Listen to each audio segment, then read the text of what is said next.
Au sommaire aujourd'hui, toute une histoire reçoit Lilian, le jeune fromager dont la voix a fait chavirer le cœur des Français au printemps 2015. Bruno Berberes m'a repéré, lui a réussi à me convaincre. Je savais pas qu'il était fromager et je m'en fous. Je m'en foutais. Il était un artiste, mais il voulait pas. La rédaction a eu envie de lui présenter Gilles, un ancien magnat de la finance, car contre toute attente, ils ont beaucoup de points communs. J'ai commencé dans une grande banque française pour passer dans une grande banque américaine, puis une grande banque suisse. Je m'occupais principalement de gens très riches, dans l'optique de placer leur argent pour leur faire gagner vite. Et puis vous avez laissé tomber tout ça. Que faites-vous Aujourd'hui, je suis professeur des écoles. Lilian, vous en pensez quoi de cette vie-là? C'est assez ouf, hein. On a plusieurs facettes. La finance, ça faisait aussi partie de votre identité, mais au bout d'un moment, cette autre partie de votre identité plus créative et plus humaine a été plus importante pour vous.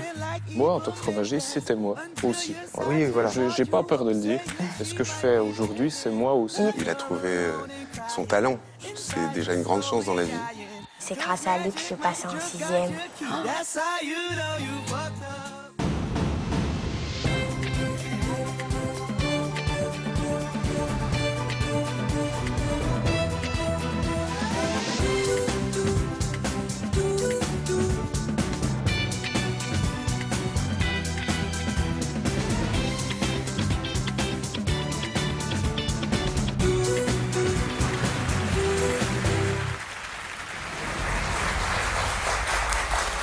Bonjour à tous.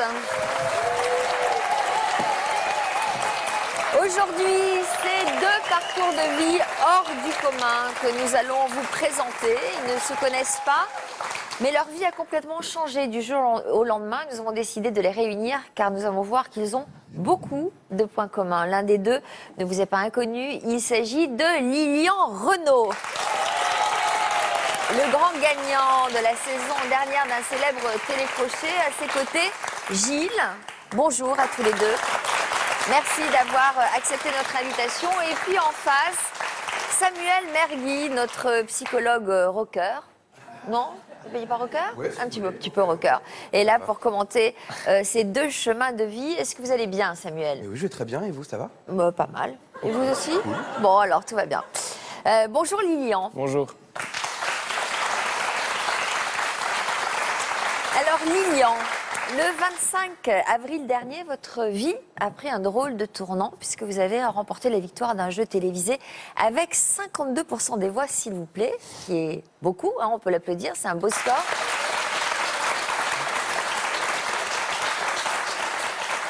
Et pourtant, quelques mois avant, c'est en tant que fromager que vous gagnez votre vie.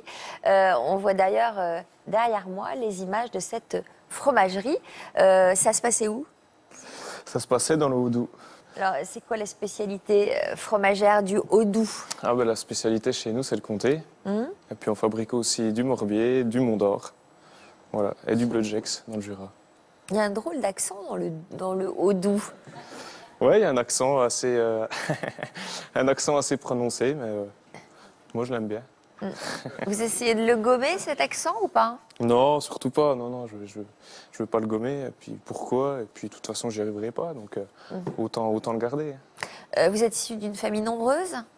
Oui, famille nombreuse. J'ai 5 frères et sœurs. Qu'est-ce qu'ils On font? a 6 enfants.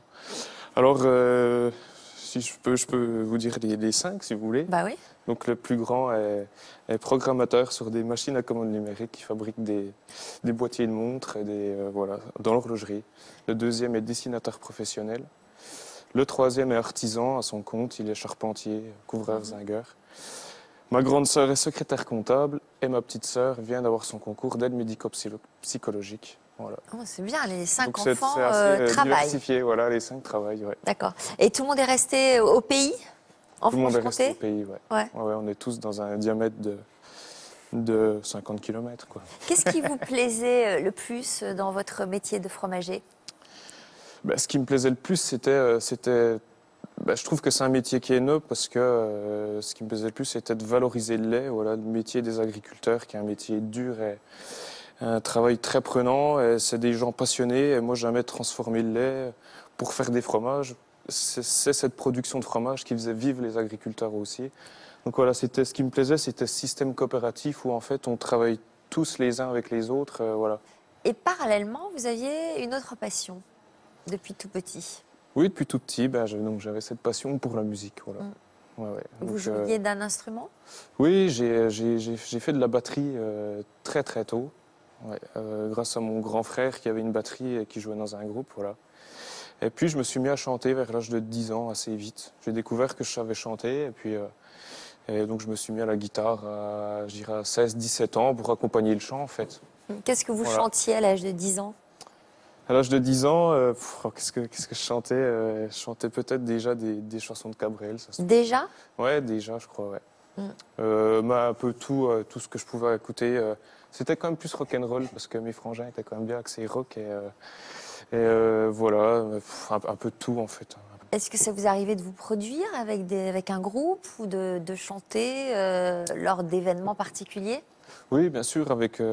Donc à partir de 20-21 ans, j'ai monté un duo avec mon meilleur ami qui s'appelle Bruno. Et voilà, 2 guitares, 2 voix et on tournait un petit peu en Franche-Comté. Voilà, tout ce qu'on pouvait faire, les fêtes de village, les télétons, les bars, voilà. Télétons? Vous avez fait des télétons? Ouais, les télétons de village. Quand il y avait une scène, on jouait. Et puis, c'était toujours des bons moments, et des moments agréables. Et quand on faisait un truc comme ça, en général, on arrivait à rechoper une date à droite à gauche. Et puis... Qu'est-ce qui s'est passé dans votre vie ou dans votre esprit en 2014?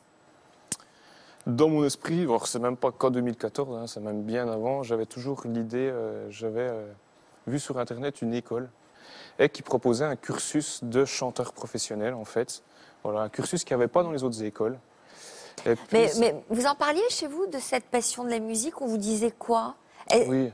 Est-ce que ça vous prenait la tête au point de vous dire qu'est-ce que je fais là avec mes fromages, je perds mon temps? Vous raisonniez comme ça? Non, pas du tout, parce que j'aimais beaucoup mon métier. Ce qui Ouais. est justement le choix de quitter mon métier pour partir dans cette école de musique a été très difficile. Ouais. Donc c'est vrai que l'année 2014, on a parlé avec mes parents pratiquement essentiellement que de ça. Qu'est-ce qu'ils vous disaient vos voilà. parents?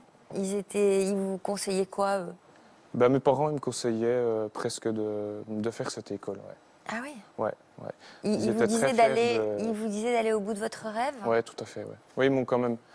Ils m'ont quand même poussé. Enfin, pas poussé, mais en tout cas, voilà, t'as 23 ans. C'est rare des parents qui disent Profite, ça, quoi. parce qu'en général, les parents ils disent ouais, t'as un bon métier. Bien sûr.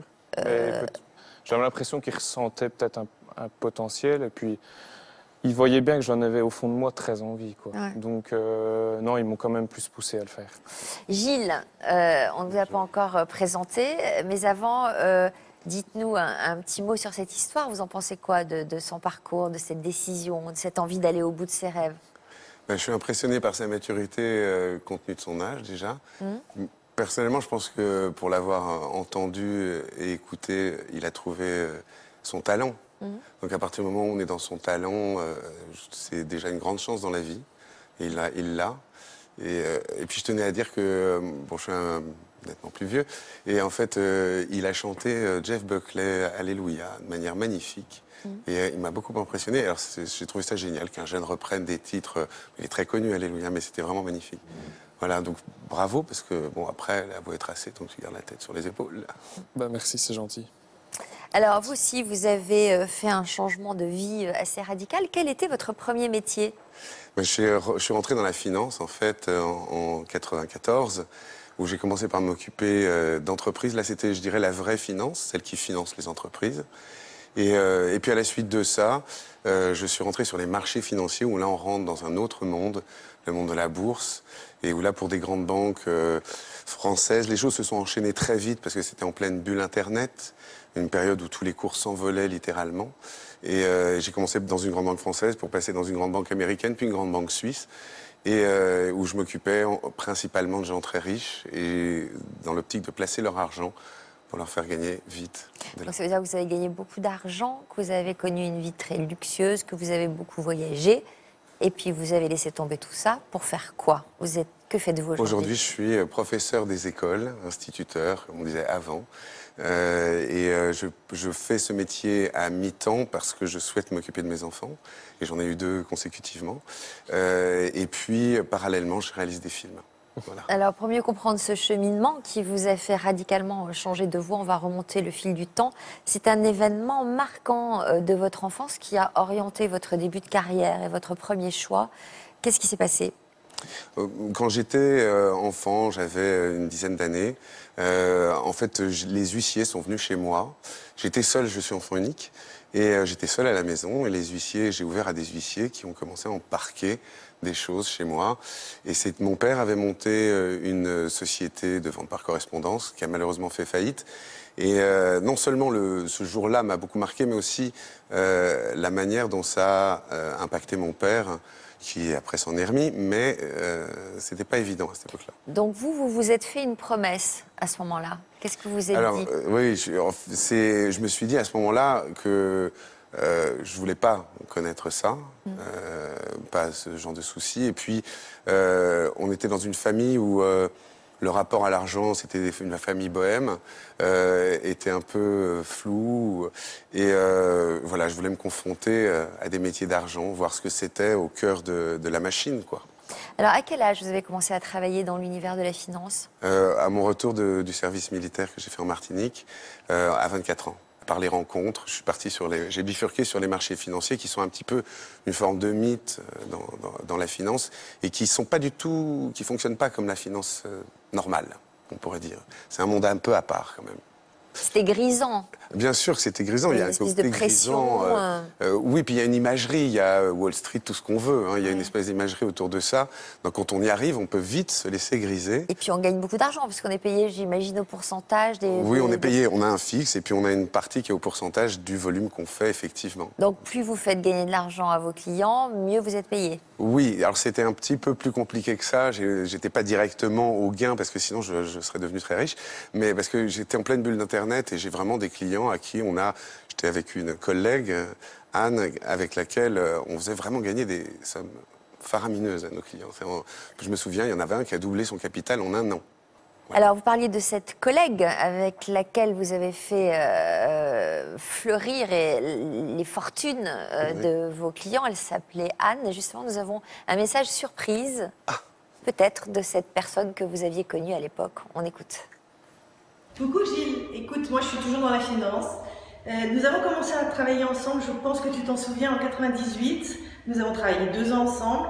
Je voulais te dire que tu avais été un collaborateur formidable. Beaucoup de nez, beaucoup d'endurance, beaucoup de courage, parce que les moments n'ont pas toujours été faciles. Mais je crois qu'on a fait du bon boulot et on s'est bien amusé. Maintenant, tu as complètement changé de voie et tu te diriges aussi bien vers tes élèves et vers le cinéma. J'ai vu ta projection, c'est formidable et je suis d'accord avec toi, tout s'accélère. Alors bon vent. Merci. Alors, Anne, elle est toujours dans la finance? Absolument. Donc, vous parliez de ce rythme effréné, donc c'était levé, quelle heure? Je me levais à 6h30, je prenais un bain, et bon, pour la petite histoire, je faisais de l'apnée dans mon bain pour me détendre, pour me rappeler la Martinique aussi. À 7h, je partais. À 7h30, j'étais sur place parce qu'on était dans une équipe où on voulait être en avance sur les autres. Et il faut être plus tôt que les marchés. C'était à Paris, ça? C'était à Paris, oui. Je voyageais parce que, bon, ça dépend des banques où j'étais. Quand j'étais avec une banque suisse, je voyageais à Zurich, avec la banque américaine à Londres et à Madrid. Mais j'étais basé à Paris. Voilà. Et le soir, c'est surtout...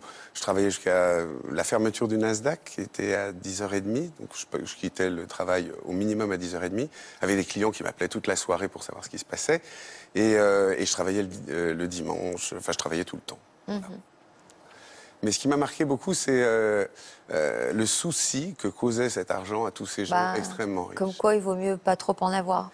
Oui, il y a certainement une question de juste milieu, parce qu'à partir d'une certaine fortune, quand vous avez 5 propriétés, 10 comptes bancaires partout dans le monde, vous passez votre vie à vous occuper de ça, bien plus que le reste. Donc, ce qui est étonnant, c'est que normalement, avoir de l'argent, c'est fait pour en profiter. Mais vous n'avez pas vraiment le temps d'en profiter.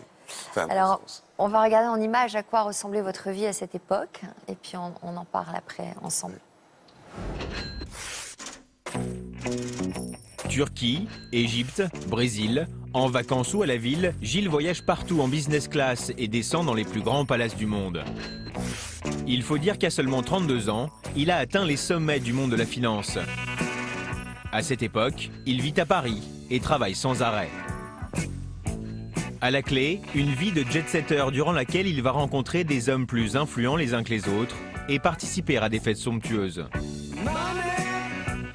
Sa vie à 100 à l'heure le grise, il brasse des sommes folles, est fasciné par l'argent et a le sentiment de dominer le monde.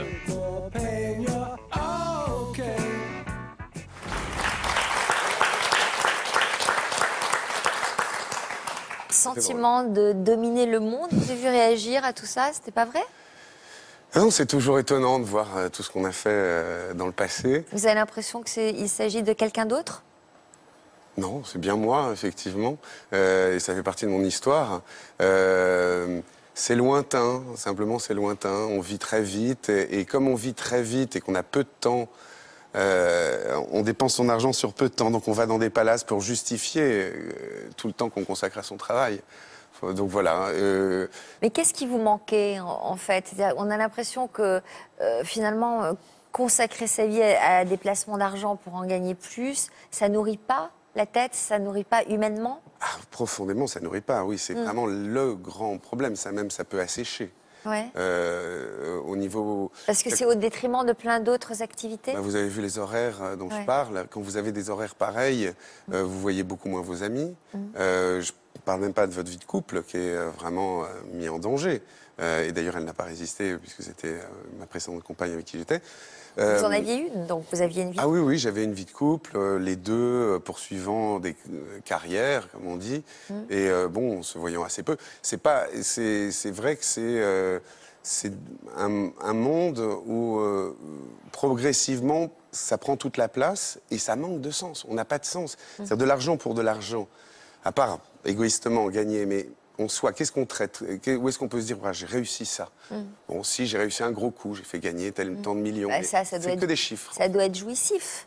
Oui, c'est très de provoquer la satisfaction d'un gros client, ça doit être exaltant. Oui, c'est exaltant. On fonctionne énormément sous adrénaline dans ces métiers. Donc ça veut dire qu'il y a beaucoup de pression, qu'on est très stressé, parce que la victoire c'est bien, mais les chutes doivent être douloureuses. Oui. Il y a énormément de stress en permanence parce que comme on est sur des très grosses sommes, si on fait une erreur, elle coûte très vite cher. Qu'est-ce qui se passe dans ces cas-là? Quand vous faites une erreur? C'est ce qu'on appelle un gros doigt. C'est si on se trompe de touche haute, ce qui m'est arrivé d'ailleurs à la fin de ma carrière, au moment où ma vie a commencé à basculer. Bon, en fait, on est très très mal quand on fait une erreur. Et quand on gagne, on a un bref instant d'exaltation. Lilian, vous en pensez quoi de cette vie-là? Ça vous fait pas rêver? C'est assez ouf. Hein. Non, mais après, je peux pas porter de... On dit ouf, alors dans le Haut-Doubs, là, je suis en train de réaliser. Ça se dit aussi là-bas. Ouais, on dit ça, ouais. Ouf, on dit souvent c'est ouf. Je ne pourrais pas porter vraiment de jugement sur cette vie, puisqu'on voit bien que un financier peut être aussi une très belle personne. Donc, je pense que c'est plus la société, son enfance, tout ça, qui l'ont amené à faire ça et à revenir aujourd'hui à ce qu'il est vraiment, en fait. Vous seriez vu donc, faire ça? Moi, non, pas du tout. Mais c'est pas quelque chose de mal non plus. Je crois non, oui, bien sûr. Non. J'imagine qu'il l'a fait de manière honnête. C'est ce que je suis en train de dire, justement. Et voilà. Mais moi, non, aujourd'hui, je ne me verrais pas du tout faire ça, mais parce que c'est moi. Voilà, c'est tout simplement. Alors Lilian, on va découvrir en images votre univers puisque vous nous avez ouvert les portes de chez vous dans le Doubs. Malgré la célébrité, soudain vous êtes resté attaché à vos racines. On va regarder ensemble ce reportage. Ça marche. À Mamirolles, dans le Doubs.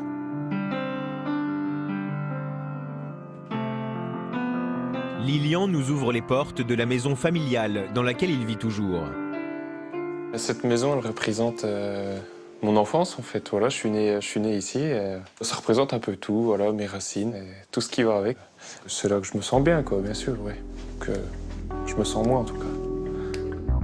Inconnu du grand public il y a encore un an, c'est dans un célèbre télécrochet qu'il a conquis le cœur des téléspectateurs et rencontré le succès. Ça, c'est tout mon courrier. Voilà, c'est des lettres que je reçois tous les jours de gens très attentionnés. Ils m'écrivent directement chez mes parents, ouais. Je sais pas comment ça a fuité, mais en tout cas, voilà, il y a beaucoup de lettres qui arrivent ici. J'ai l'impression d'apporter un certain bonheur quand même, quand je réponds aux gens, tout ça. Et du coup, moi, ça me fait du bien aussi, forcément. Alors là, je vous emmène dans un endroit que j'aime beaucoup. C'est parti.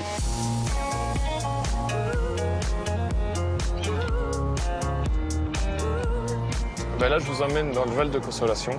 J'ai pour habitude d'y aller souvent, puisque j'y allais déjà petit et voilà, j'aime bien aller m'y ressourcer un petit peu.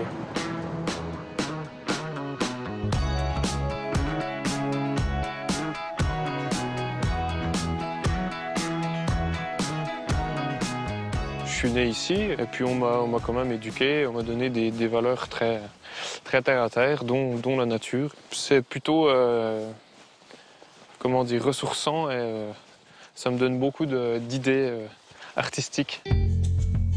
Avec la sortie de son premier album, pour Lilian, tout s'accélère. Être au milieu de la nature, je trouve que ça remet bien les pieds sur terre. Je me coupe un petit peu du monde dans lequel on vit. J'ai encore pas fait le cap parisien, c'est clair. Avant d'intégrer la vie parisienne, Lilian tient à profiter le plus possible de sa famille. Coucou Coco. Hey, coucou. Ça va? Tu vas bien? Ça va bien et toi? C'est à Coralie, sa belle-sœur, qu'il vient aujourd'hui faire découvrir son premier clip, tourné bien sûr dans sa région. Tu reconnais là?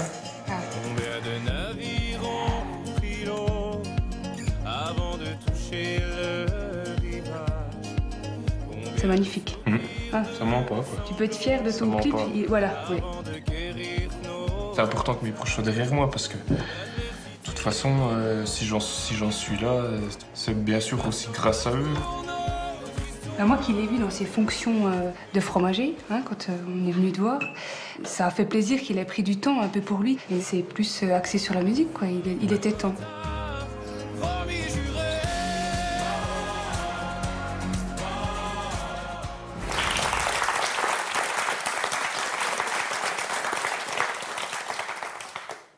Comment vos anciens collègues ont réagi, ceux de la fromagerie?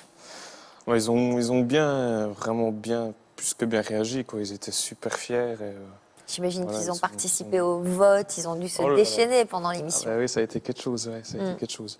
Mais non, ils sont super fiers et puis voilà, ils m'apportent énormément de soutien et d'affection. Alors Samuel, on a l'impression que les premiers métiers de Lilian, tout comme celui de Gilles, ont été fortement influencés par leur éducation, leur environnement social, leur enfance. Oui, effectivement, il y a de nombreuses décisions qu'on prend dans la vie qui ne sont pas réellement des choix, qui ne nous appartiennent pas totalement, dans la mesure où elles vont être influencées par l'éducation, effectivement, mais aussi l'histoire familiale, et puis la manière dont on se positionne par rapport aux attentes parentales qu'on aura intériorisées. Et du coup, ça peut nous amener à un moment donné à faire un choix qui sera le choix le plus raisonnable à ce moment-là, le plus évident, et puis quelques années plus tard, il y a une sensibilité qu'on a peut-être laissée de côté, qu'on ne s'est pas autorisé à exprimer pleinement, qui va nous rattraper sous la forme de questionnement. Mais est-ce que je suis vraiment à ma place? Est-ce que j'ai vraiment trouvé ma vraie identité, mon vrai moi, entre guillemets? Et puis, si je ne me donne pas les moyens d'arriver à cet objectif, est-ce que je ne vais pas le regretter plus tard?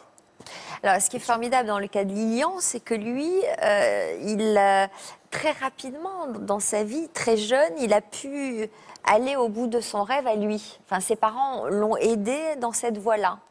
Oui, enfin, il y a quand même toute une période avant de frustration, c'est-à-dire d'avoir cette sensibilité, mais de ne pas encore oser en faire un métier. Ça ne va pas durer longtemps, puisqu'il a quand même... il est très jeune. Ouais. Il y en a qui attendent longtemps avant de trouver leur véritable voie. Il y a quand même une carrière avant, avec un vrai métier, une identité professionnelle très forte, qui a quand même été choisie au départ, parce qu'elle s'inscrit dans la tradition familiale, et puis ça paraît être effectivement plus raisonnable.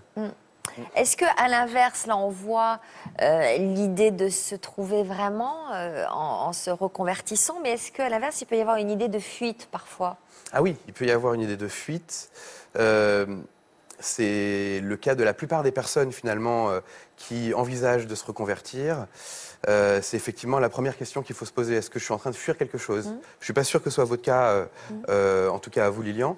Mais effectivement, il y a cette notion de fuite, l'impression peut-être de tourner en rond, d'être dans un univers qui ne nous convient pas réellement, ou d'avoir des relations professionnelles désagréables. Mais ce n'est pas le moteur suffisant, ce n'est pas le moteur pertinent pour envisager une reconversion. Il faut autre chose. Voilà. Alors Lilian, donc vous avez changé de vie hein, en obéissant. Oh bah aussi quand même les voyages, les hôtels, tout ça vous commencez à connaître. J'imagine que avant c'était quelque chose que vous fréquentiez moins. Oui, bien sûr. Hein ça vous a un peu effrayé au début, cet univers de paillettes, d'hôtels, médiatiques? Non, ça m'a pas. Forcément un petit peu. Si on a toujours des réticences, forcément. Après. Les premières interviews, les journalistes, l'intrusion dans votre vie privée, tout ça, vous avez dû souffrir de tout ça. Ouais, je dirais pas souffrir. Après, c'est un exercice auquel, bien sûr, je me prêtais pas et qui n'est pas évident, mais qui va aussi avec ce métier d'artiste, en fait. Donc, je me suis tout de suite accommodé à ça et puis. J'ai pas l'impression que ça m'ait fait souffrir jusque-là, ça va. Je le fais, quoi. Voilà. Vous le faites, mais c'est pas ça qui vous anime. Ah non, c'est pas ça qui m'anime, ça c'est clair, c'est clair. Il y en a qui le vivent douloureusement, tout ça, cette surexposition. En plus, vous commencez par une émission extrêmement regardée, donc c'est pas évident, hein, tout de suite d'accéder au végétariat comme ça. Clair. Mais après, on a tellement été amenés doucement, et bon, bien sûr, c'est une énorme médiatisation, mais on nous a tellement chouchoutés. En fait, moi, je demande qu'un truc, ça serait de le refaire, en fait. D'ailleurs, j'ai peur de regarder la prochaine émission parce que je vais être nostalgique, en fait, de ce que j'ai vécu là-bas, quoi. Vous ne vous êtes jamais perdu, à aucun moment vous vous êtes perdu, quoi. Perdu votre bon sens, vos racines. Non, à aucun moment je me suis perdu parce que de toute façon, je reviens très, très, très, très souvent chez moi. À aucun moment, on vous a dit « Eh oh, tu nous as quittés, quoi. Tu n'es plus toi-même. » Non, je crois pas. Jamais. Vraiment, honnêtement, non. Gilles, quel a été le déclic qui vous a poussé à changer de voie? Ma mère est tombée malade, elle avait eu un cancer, c'était une maladie post-cancéreuse mais incurable. Et donc quand j'ai appris ça, je l'ai vécu, j'étais enfant unique, j'avais un rapport très fort avec ma mère, j'avais eu la chance d'avoir une mère qui m'a beaucoup aimé. Elle était fière de votre réussite dans la finance? Oui, mais je passais quand même pour un extraterrestre parce que ma mère est dans l'édition, mon père était plutôt dans l'entrepreneuriat. Et donc partir sur des marchés financiers, voilà, j'étais un peu différent dans la famille. Mais elle en était contente et fière. Je pense qu'elle se doutait que je changerais un moment ou un autre. Et donc il se trouve que quand j'ai compris qu'elle allait partir et que je n'avais vraiment pas le temps de la voir. Elle allait partir et j'allais pas pouvoir lui dire au revoir, en gros. Et pour moi, c'était inenvisageable. Et donc ça, c'était le point, le socle, quoi, qui a fait vraiment ma décision. Donc ça veut dire que vous avez démissionné pour aller la voir? Oui, j'ai passé 3 fois par semaine. J'allais la voir, je passais du temps avec elle. On parlait de poésie, littérature et de cinéma parce que toute mon enfance, emmenée dans des cinémas. On était dans le quartier latin. Toutes les semaines, on allait au cinéma. Et donc, voilà, je repartageais ça. Ça a dû être une période extrêmement riche. Très précieuse pour vous. Hyper précieuse. Qui m'a vraiment donné une solidité. C'est-à-dire que j'ai pu la quitter en me disant que je lui avais dit ce que elle m'avait dit, je lui avais posé des questions et puis on avait été proches. Voilà. Alors, il y a quand même un événement qui a définitivement contribué à vous convaincre de tout plaquer. Oui, c'était 2 semaines après avoir appris que ma mère était gravement atteinte. C'est les attentats du 11 septembre que j'ai vécu comme tout le monde. Dans vous étiez où, vous, à ce moment-là? Moi, j'étais à Paris. Vous les avez vécus en direct? En direct dedans, avec évidemment un effondrement des marchés, les télés qui diffusaient les images. Moi, je me souviens d'une vraie tétanie avec des équipes. J'étais avec des gens fantastiques quand même, très chouettes intellectuellement et même humainement. Mais il y a mon patron qui est venu me voir et qui était un ancien collègue et qui me dit qu'est-ce que vous faites là? Vous êtes hébété, mais il faut vendre l'assurance, il faut vendre les compagnies aériennes, acheter de l'or et du pétrole. Il se trouve qu'il avait la tête froide et si on faisait ça ce jour-là, on devenait très riche, effectivement. Mais j'étais plus du tout en capacité de le faire étant trop commotionné par les événements. Voilà. Donc là, vous vous êtes dit, j'ai pas le sang-froid de faire ce qu'il faut alors que le monde est en train de s'écrouler. Oui, j'avais aussi le sentiment que le monde allait changer aussi. C'était un événement géostratégique majeur et ça s'est avéré comme ça. Et en plus de ça, c'était le cœur de la finance qui était aussi touché. Donc tout le monde dans la finance était commotionné parce que là, ce jour-là, dans l'effondrement, il y a eu beaucoup de brokers qui ont disparu. Ouais. Eh oui. Oui. qui était dans les tours. Qui était dans les tours, oui. Ouais, c'est terrible. Pour ceux qui nous regardent là et qui sont en train de rêver en se disant moi aussi j'aimerais bien changer de vie, comment ils ont fait pour prendre cette décision, qu'est-ce que ça met en branle et qu'est-ce que vous conseillez à ceux qui aimeraient emprunter ce chemin? D'abord, il faut voir qu'il y a beaucoup de personnes qui vont certainement se reconnaître dans ce profil dit velléitaire, c'est-à-dire que parmi toutes ces personnes qui rêvent de changer de vie, finalement, il y a beaucoup de personnes qui soit ont la conviction profonde que l'herbe est plus verte ailleurs, qui pourraient s'accomplir dans autre chose. Et qui ne seraient jamais satisfaits. Qui seront jamais satisfaits et qui ont besoin de cette fenêtre pour s'échapper, mais qui vont pas vraiment se donner les moyens d'atteindre cet objectif, ou alors qui vont un jour envisager d'être médecin, et puis le lendemain d'être ébéniste ou fromager, par exemple. Mais du coup, cette idée de reconversion, c'est une idée vague, et en fait, ces personnes ne sont pas prêtes à se reconvertir. Elles ont besoin de cette fenêtre pour s'échapper, mais ça doit rester une fenêtre. Donc, tant que le choix n'a pas été plus mûri, c'est peut-être pas une bonne idée de se lancer. Alors, qu'est-ce qui peut nous laisser penser qu'on est prêt? Alors voilà, pour moi, il y a 3 grandes questions à se poser. La première, vous l'avez dit tout à l'heure, c'est qu'est-ce qu'on cherche à fuir? Si c'est le cas, qu'est-ce qu'on cherche à fuir? Et effectivement, si c'est juste une fuite, peut-être que mieux vaut changer de poste ou d'employeur, mais pas forcément remettre en cause toute sa carrière. La deuxième question, c'est est-ce que je suis sûr, est-ce que je sais ce que je veux faire? Et c'est une question qui est vraiment pas évidente à se poser. Et si on est vraiment certain de l'objectif qu'on veut atteindre, du coup, la troisième question, c'est est-ce que je suis conscient des sacrifices que ça va demander et est-ce que je suis prêt à les faire, à déployer toute l'énergie que ça va me demander. Pour ma part, c'est une question qui me semble difficile parce que quand on est en plein travail et vu les rythmes de travail aujourd'hui, il n'est pas toujours évident de trouver dans le travail où on est une vocation future.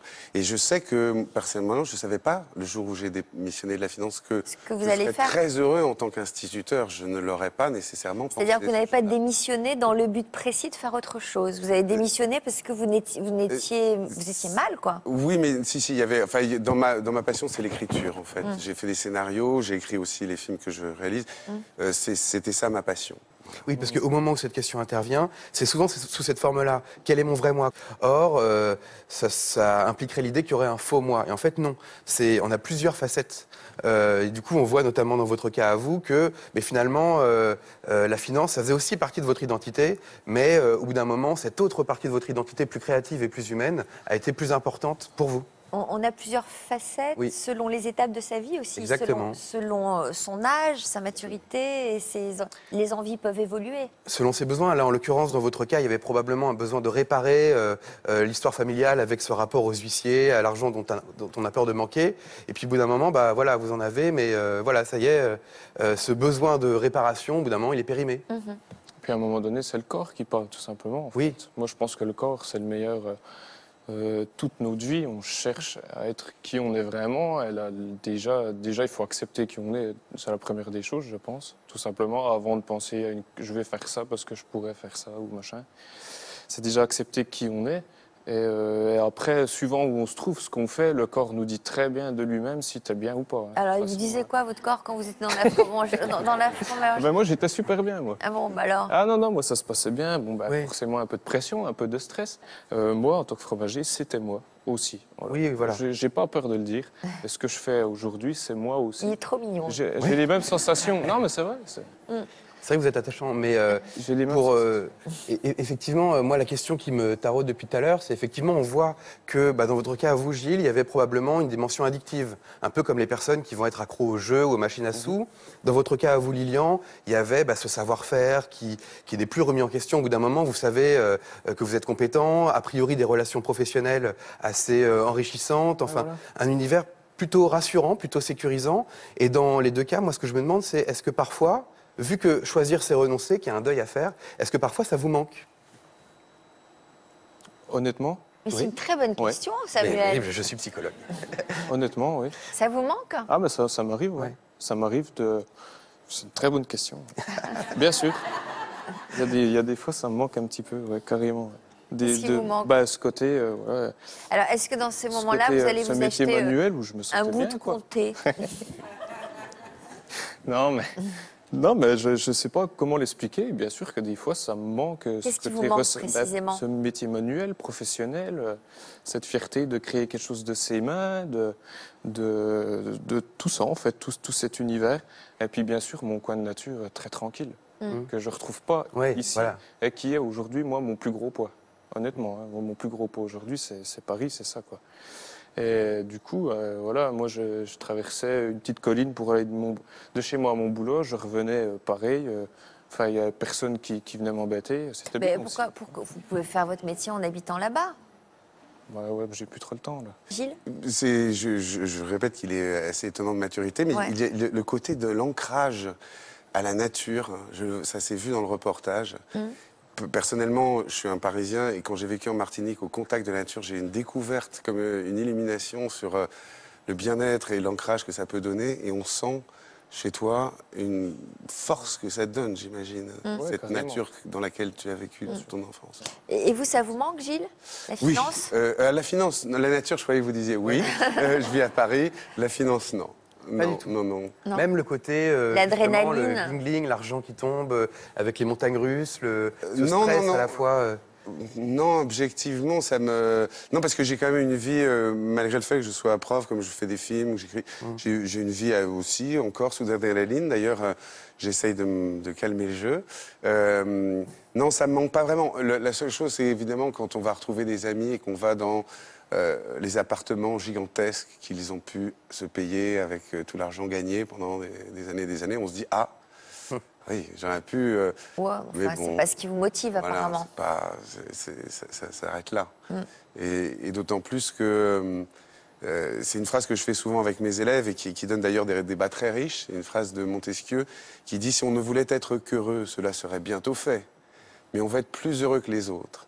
Et c'est le plus souvent difficile, car on imagine les autres plus heureux qu'ils ne sont. » Et en fait, on imagine les gens riches...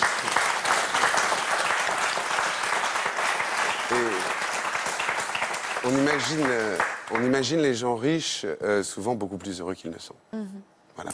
Alors Lilian, qui vous a convaincu, vous, finalement, de vous inscrire, de participer à ce télécrochet? Le monsieur qui m'a repéré le premier jour de mon école à Nancy, qui s'appelle Bruno Berberes. Ouais. Voilà, qui est un casteur de The Voice. Puis après, donc, lui a réussi à me convaincre. Et puis après, c'est, je dirais, mon papa quand même. Bon, alors on va l'accueillir, Bruno, parce qu'il est avec nous. J'offrirai des fleurs et des nappes en couleur pour ne pas qu'attendre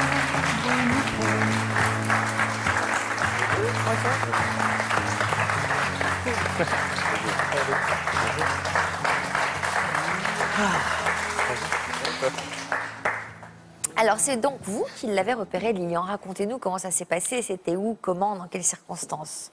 L'avantage d'une rencontre, c'est qu'on ne peut pas la prévoir avant. Et c'était la rentrée des classes, on va dire ça? C'est ça, premier jour. Premier jour, sortez vos cartables. Et je vois cette fripouille dans le fond de la classe, déjà, avec un pull rouge. Oui. Et je le regarde et on ne peut pas l'expliquer. Je me dis, pourvu qu'il chante bien celui-là, pourvu qu'il chante bien. C'était là, mais vraiment, il m'a tiré l'œil. Il n'y avait pas que lui, parce que... je comprends, parce qu'il est plutôt mignon. Il n'y avait pas que ça. Il n'y avait pas que ça. Il y avait, évidemment, il est pas mignon, il est très beau, d'ailleurs. Ouais. Mais je n'osais pas aller plus loin. Bon. Non, mais il n'y avait pas que ça, mais il y avait une espèce de magnétisme, on va envoyer de grands mots, de force, et puis de regard aussi. Il avait un regard sur moi qui m'impressionnait. Ça aurait dû être le contraire, mais je fais, oh là. Et dès qu'il est arrivé sur scène avec sa guitare, il a chanté un peu comme il a chanté dans cette fameuse émission.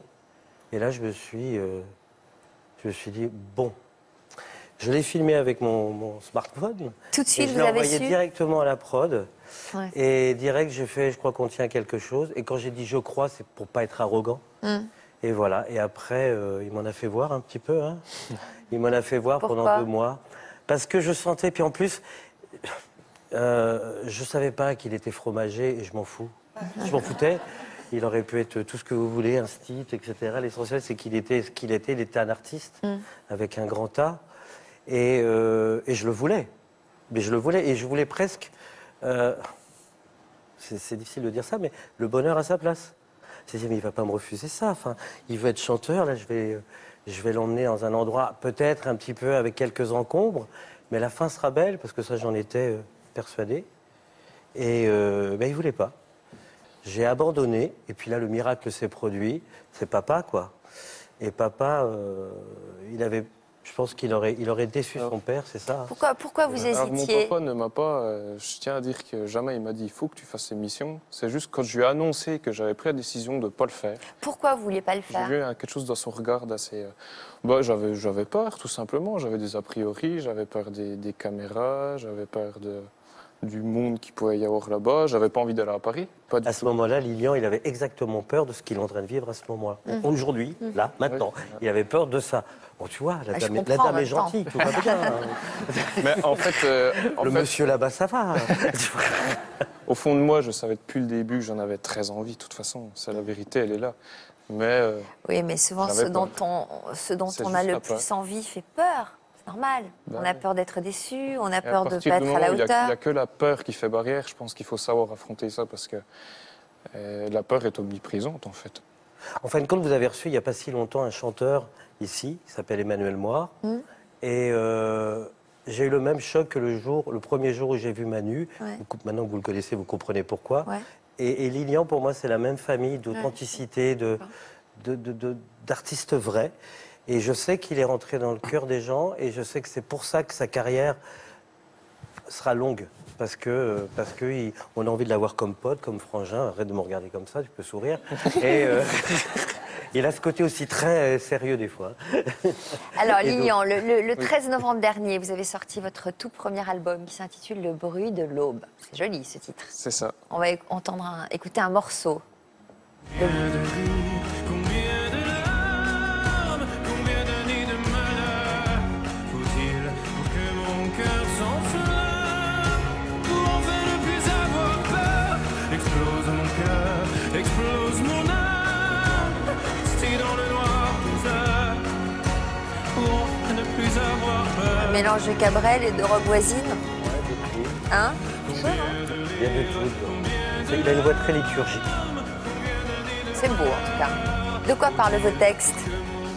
Les textes, ils parlent de plein de choses différentes. Mais c'est surtout des textes très humains, et très simples à la fois en fait. C'est vous qui les écrivez? Alors moi j'ai écrit des bouts de texte. Voilà, j'ai apporté des bouts de texte que j'ai retravaillés avec des artistes. C'est-à-dire que vous insufflez le thème, c'est vous qui avez l'idée? Non, j'avais déjà écrit quand même des textes parce que oui, j'ai écrit un petit peu. Et par exemple avec Grand Corps Malade, je l'ai rencontré dans le bureau de ma manageuse et puis voilà, il a lu mes textes devant moi, j'étais un peu gêné. Et puis à partir de ça, il a écrit, il a retravaillé pour que ça ressemble, que ça soit plus structuré, que les phrases soient plus claires, parce que j'avais tendance à partir dans des trucs un peu compliqués. Et voilà. Mais j'ai été aidé, mais j'ai quand même écrit pas mal sur l'album. Gilles? Ah, je trouve ça super. Et je partage exactement ce que vous disiez. Je lui ai dit d'ailleurs en arrivant, je pense qu'il a une sincérité qui est un atout dans ce métier, un gros atout. Alors vous dites que vous avez quitté ce métier pour passer du temps auprès de votre mère. Comment êtes-vous passé de trader à instituteur? Vous aimiez l'écriture? Oui. En réalité, j'ai commencé à faire des scénarios pour la télévision. Et comme ça venait pas, je me suis dit, j'avais un ami qui était instituteur, on était au lycée ensemble, un très bon lycée, il avait fait HEC, il avait fait tout, il était prêt pour une carrière, il avait tout plaqué pour devenir instituteur. Et il avait l'air très heureux en matière de sens que ça donnait à sa vie. Et donc j'ai passé le concours d'instit que j'ai eu, comme d'habitude, grâce aux maths, parce que je suis matheux, quoi. Et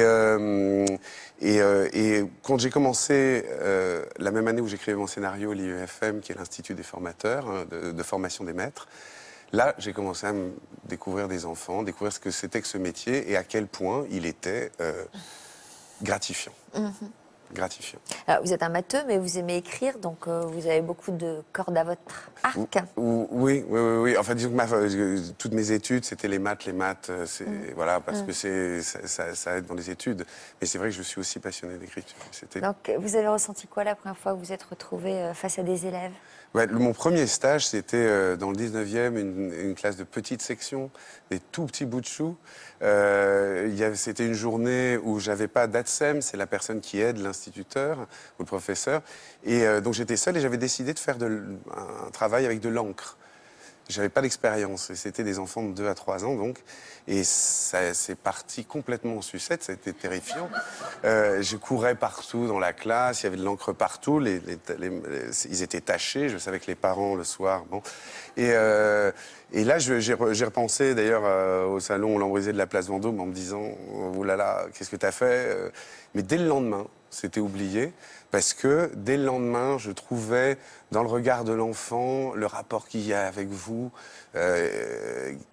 C'est assez indescriptible, mais c'est quand vous les faites progresser, quand vous donnez ça, et puis quand les parents viennent vous voir, je sais pas, ça gratifie plus que toute autre chose. Et d'ailleurs, quand j'ai eu plus tard une mère, je me souviens, qui était venue m'apporter un très beau cadeau qui m'avait beaucoup ému. J'en ai parlé à cette amie et qui m'a dit, bah, là, tu vois, tous les millions que tu aurais pu gagner à la finance, ça t'aurait pas payé ça. Voilà. Et ça symbolise assez bien les choses. Voilà. C'était quoi le cadeau ? Le cadeau, c'était pour la naissance de mon fils. C'était une femme qui n'avait pas beaucoup d'argent. J'avais beaucoup aidé son enfant que j'aimais beaucoup, qui avait beaucoup de potentiel. Et elle m'avait acheté un super cadeau pour enfant. Enfin, je peux pas dire de marque, mais voilà, très électronique. Ça faisait des bruits partout. Et je savais qu'elle faisait quand même un sacrifice pour me donner ça. Vous vous êtes éclaté le plus avec des enfants de quel âge ? La classe que j'ai, c'est à 10 ans, parce que on peut transmettre beaucoup de choses en maths, en histoire, en philo. Enfin, philo, voilà, éducation morale. Ils sont à même de comprendre plein de choses. J'ai réalisé un film qui s'appelle Tout s'accélère, où ils sont époustouflants de maturité, d'intelligence, presque philosophique. Donc, il y a un âge que j'adore. Alors justement, vous avez réalisé ce documentaire, Tout s'accélère, qui va être diffusé en fin d'année au cinéma. En mars 2016. Sur l'accélération vertigineuse de notre époque, ouais, avec la participation de Nicolas Hulot. On en regarde un extrait. Dans une course, à force d'aller vite, on va peut-être gagner, ça dépend. Parce que si on va trop vite, on va commencer à perdre de l'énergie, donc on va commencer à ralentir. On est happé depuis 150 ans et d'une manière accélérée depuis quelques années par 2 principes dont on ne veut pas se débarrasser. C'est le principe technologique, tout ce qu'on sait faire, on le fait, et le principe économique, tout ce qu'on peut se payer, on se le paye. Finalement, ce qui nous agace, ça n'est pas tellement la vitesse, c'est la lenteur, c'est les embouteillages qui vous donnent l'impression de vous voler votre vie, parce que nous savons que nous n'avons qu'une vie, et donc il faut lui trouver un sens, rapidement. On se dépêche alors qu'on remarque même pas qu'on réalise pas des bonnes choses. Peut-être à l'extérieur, mais pas à l'intérieur.